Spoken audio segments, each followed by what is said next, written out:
মেয়েরা জুমার দিন কিভাবে জোহরের নামাজ আদায় করবেন? পিরিয়ড অবস্থায় আপন মৃত ব্যক্তিকে দেখতে পারবো? বিয়ের সময় কনেকে যে সোনা বা রূপা গহনা দেওয়া হয় সেটা কি মহানার মধ্যে গণ্য হবে? নামাজে দীর্ঘ সিজদার কারণে কপালে কালচে দাগ হওয়া কি ভালো লক্ষণ? কোন নারীর স্বামী মারা গেলে সে কি নাকফুল পড়তে পারবে? রুকুতে যদি ভুলে সিজদার তাসবিহ পড়ে ফেলি এবং তা যদি পরে মনে পড়ে তাহলে করণীয় কি? মেয়েদের মুখের ঠোঁটের উপরের লোম উঠানো কি জায়েজ আছে? দুধ ভাইকে কি বিয়ে করা যাবে? স্ত্রী যদি পরকিয়া করে তাহলে কি করা উচিত? অনেকে বলে বাপের সম্পত্তি মেয়েরা নিলে নাকি তাদের সুখ হয় না, এটা কতটুকু সঠিক? আমার ছোট বাচ্চাদের অনেক সময় মিথ্যা বলি, এতে কি গুনাহ হবে? তো আর বিলম্ব না করে চলুন আমরা প্রবেশ করি প্রশ্ন উত্তরের আলোকিত ভুবনে। হামিদুল হোসেন আপনি লিখেছেন, পিরিয়ড অবস্থায় আপন মৃত ব্যক্তিকে দেখতে পারবো? দেখতে পাবেন, কোনো অসুবিধা নেই। পিরিয়ড হলে যে আপনার আপন ব্যক্তিকে দেখা যাবে না এমন কোনো কথা নেই। আবু বকর সিদ্দিক আপনি লিখেছেন, মামা শ্বশুর চাচা শ্বশুর সাথেও কি মহিলারা পর্দা করতে হবে? জি, মামা শ্বশুর চাচা শ্বশুরের সাথেও পর্দা করতে হবে, কারণ তারা আপন শ্বশুর নন। সাইফুল ইসলাম লিখেছেন, রুকুতে যদি ভুলে সিজদার তাসবিহ পড়ে ফেলি এবং তা যদি পরে মনে পড়ে তাহলে করণীয় কি? তেমন কোনো করণীয় নেই।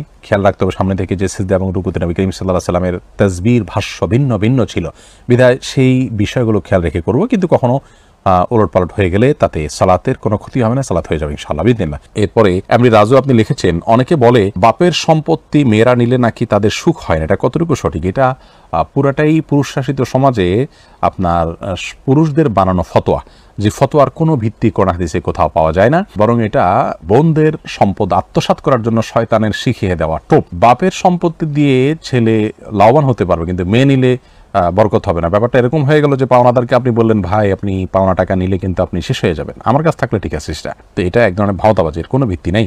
এমডি সাগর হোসেন আপনি লিখেছেন, জন্মের পর কোনো বাচ্চার কানে যদি আজান না দেওয়া হয় তাহলে পরবর্তীতে বিধান কি? পরবর্তীতে আর কোনো বিধান নেই। আর বাচ্চার কানে আজান দেওয়ার বিষয়ে অনেকগুলো হাদিস বর্ণিত হয়েছে, যদি হাদিসগুলোর প্রায় সবগুলোর এই হাদিসের সনদ নিয়ে মুহাদ্দিসরা আপত্তি তুলেছেন, অনেকেই দায়ী বলেছেন সবগুলো কি। সৌদি আরবের সাবেক গ্র্যান্ড মুফতি বিন বাজ রাহিমাহুল্লাহ তিনি তার এক ফতোয়াতে উল্লেখ করেছেন, যদিও সবগুলো দায়ীফ, কিন্তু সবগুলোকে একত্র করলে মোটামুটি আমলযোগ্য হয়, বিধায় শিশুর মৃত্যুর জন্মের পর তার কানে আজান এবং একত্রের বিষয়টি মোটামুটি প্রমাণিত বলা যায়। কিন্তু এটা যদি না করা হয় তাহলে সেক্ষেত্রে কোনো গুনাহ হবে না বা পরবর্তীতে করতে হবে, বিষয়টা এরকম নয়।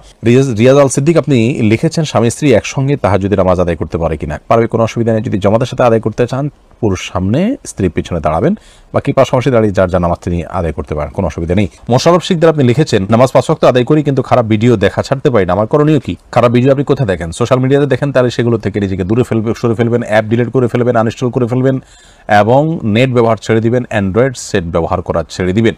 এই শক্ত এবং কঠোর পদক্ষেপগুলো নিতে হবে। রোগ যখন চরম আকারে চলে যায় তখন অপারেশনে যেতে হয়। এই অপারেশন যদি নিজের উপরে চালাতে পারেন, ইনশাআল্লাহ আপনি সংশোধনের পথে আসতে পারবেন এবং নির্জনতা সহ যেই পরিস্থিতিতে এগুলো দেখার বদ অভ্যাস তৈরি হয় এবং প্রবৃত্তি জাগ্রত হয়, সেই পরিবেশ থেকে বেঁচে থাকার চেষ্টা করবেন, নির্জনতা অ্যাভয়েড করবেন, আল্লাহর কাছে আশ্রয় চাইবেন এবং সেই সাথে ওয়াফি লাইফ, মনে রাখবেন ওয়াফি লাইফ পাবলিকেশনস থেকে একটি বই প্রকাশিত হয়েছে বাংলায়, অস্ট্রেলিয়ান একজন লেখকের।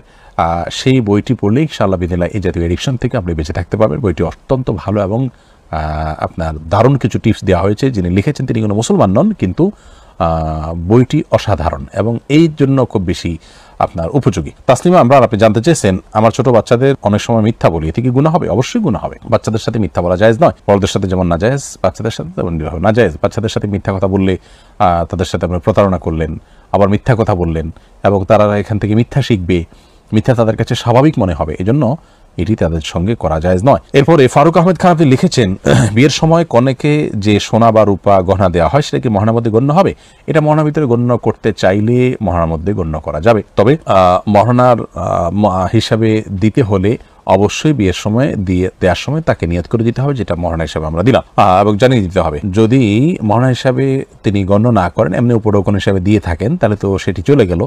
আর মহানা হিসাবে যদি দেন, সেটা অবশ্যই মহানা হিসাবে গণ্য করে কাটতে পারবেন। এমডি আবির লিখেছেন, নতুন ঘর বানালে মিলাদ দেওয়াটা কি সুন্নাহ? না ভাই, মিলাদ দেওয়ার কোনো সুন্নাহ কর্তৃক নির্দেশনা নেই, বরং নতুন ঘর বানিয়েছেন বিসমিল্লাহ বলে আল্লাহ নাম নিয়ে প্রবেশ করবেন, শুরু করবেন, ইবাদত বন্দেগী সালাতে দেওয়ার মাধ্যমে সব অবস্থান করা শুরু করতে পারে, কিন্তু মিলাদ দিতে হবে সেটার জন্য কোনো ভিত্তি নেই। আপনারা প্রিয়জনদেরকে ডেকে তাদেরকে খাইয়ে আপনি আল্লাহ শুকরিয়া আদায় করে আপনি ঘরে প্রবেশ করতে পারেন, সেটা একান্তই আপনার বিষয়। কিন্তু এর জন্য কোনো ফরম্যাট ঠিক করে দিচ্ছে শরীয়ত, মিলাদ দিতে হবে, লোকজন ডেকে মিষ্টির বিতরণ করতে হবে, এরকম কোনো কথা নেই, এরকম কোনো সিস্টেম ইসলাম বলেনি। জাকির হোসেন আপনি লিখেছেন, আমার আসরের নামাজ ছুটে গেছে, আমি এখন কি মাগরিবের নামাজ আদায় করে নিতে পারবো? আসরের নামাজ ছুটে গেছে, এখন মাগরিবের ওয়াক্ত হয়ে গেছে, তাহলে আপনি আগে আসরের ওয়াক্ত পড়ে নিয়ে তারপর মাগরিবের নামাজ আদায় করবেন। এদিকে এই ক্ষেত্রে তারতিব বা ধারাবাহিকতার যেটা আছে সেটা রক্ষা করাটা আপনার জন্য জরুরি। হ্যাঁ, যদি এমন হয় যে এখন মাগরিবের ওয়াক্ত তো অনেক কম থাকে, আসর পড়ে তারপর মাগরিব পড়তে গেলে মাগরিবের ওয়াক্তটা রিস্কে পড়ে যাবে আবার, তাহলে সেক্ষেত্রে আগে মাগরিব পড়ে ফেলবেন, আসর পরে পড়বেন।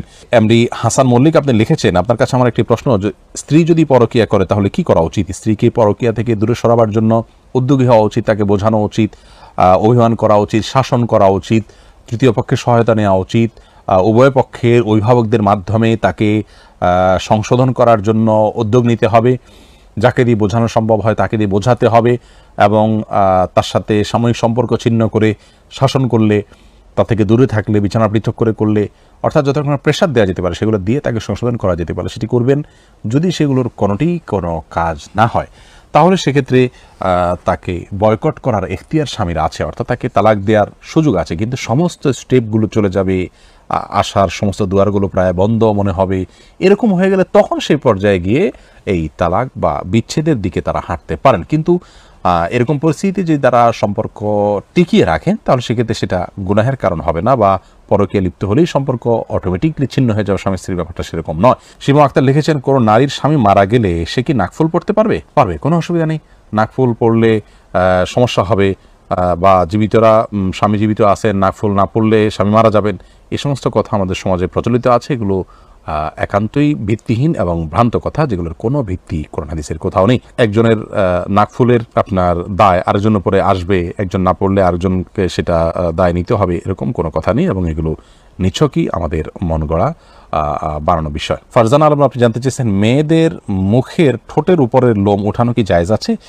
যদি অনেক বেশি হয় এবং দৃষ্টিকটু লেভেলে হয়, পুরুষের মতো দেখা যায়, মুছের মতো দেখা যায়, তাহলে সেক্ষেত্রে অবশ্যই এটা ওঠানো জায়েজ আছে। আর যদি খুবই হালকা পাতলা থাকে, দেখা না যায় ওইভাবে, তাহলে সেটা ওঠানোর চেষ্টা করা বা কসরত করা উচিত নয়। সুমাইয়া শিউলি আপনি লিখেছেন, দুধ ভাইকে কি বিয়ে করা যাবে? উত্তর হলো না, দুধ ভাইকে বিবাহ করা যাবে না, কারণ দুধ ভাই দুধ বোন বিবাহের বিধিবিধানের ক্ষেত্রে এবং দেখা দেওয়ার ক্ষেত্রে আপন ভাই বোনের মতো। আপন ভাইয়ের সাথে যেরকম আপনি দেখা দিতে পারেন, দুধ ভাইয়ের সাথে সেরকম দেখা দিতে পারেন, আর যার সাথে দেখা দেওয়া জায়েজ আছে তার সাথে বিবাহ বন্ধনে আবদ্ধ হওয়া জায়েজ নয়। দিবা আপনি লিখেছেন, নামাজে দীর্ঘ সিজদার কারণে কপালে কালচে দাগ হওয়া কি ভালো লক্ষণ? নামাজে সিজদা দিতে দিতে কপালে দাগ হয়ে গেলে সেটা ভালো যে সিজদা দিতে দিতে দাগ হয়েছে, কিন্তু এটা অনেকের চামড়া বা ত্বকের সমস্যা থাকার কারণেও হয়। এটা হয়ে গেলে যে একটা মানুষ খুব ভালো মানুষ হয়ে যাবে, ব্যাপারটা কিন্তু সেরকম না। আমরা অনেকে মনে করি যে নামাজে বোধহয় পড়তে পড়তে কপালে দাগ হয়ে গেলে সে লোক জান্নাতি, এবং এটাকে আমরা অনেকে অনেক বড় কিছু মনে করি। এরকম কোরআন হাদিসে কোনো ভিত্তি কিন্তু এরকম কোনো কথা বলা হয়নি, এরকম এর কোনো ভিত্তি কোরআন হাদিসে নেই। তবে হ্যাঁ, ইবাদত করতে করতে তার কোনো আলামত বা ছাপ ব্যক্তির উপরে পড়ে যাওয়া, এটা তো ভালো, আলহামদুলিল্লাহ, কিন্তু এর মানে এই নয় যে এটা ইবাদতের কারণে হয়েছে, এটা শারীরিক কোনো সমস্যার কারণে, তার ত্বকের সমস্যার কারণে হতে পারে। আর এটা হলেই যে সে ভালো মানুষ হয়ে যাবে, আর না হলে সে ভালো ইবাদত গুজার না, ব্যাপারটা সেরকম না। এরকম যোগ বিয়োগ করার কোনো সুযোগ নেই। স্পর্শ এই আইডি থেকে আপনি লিখেছেন, মেয়েরা জুমার দিন কিভাবে জোহরের নামাজ আদায় করবেন? অন্যদিন যেভাবে জোহর নামাজ আদায় করেন ঠিক একইভাবে সেদিন জোহর নামাজ আদায় করবেন। নামাজের ওয়াক্ত হওয়ার পরেই তারা আদায় করে ফেলতে পারবেন। মসজিদের জুমার পরে তাদেরকে আদায় করতে হবে এমন কোনো বাধ্যবাধকতা নেই।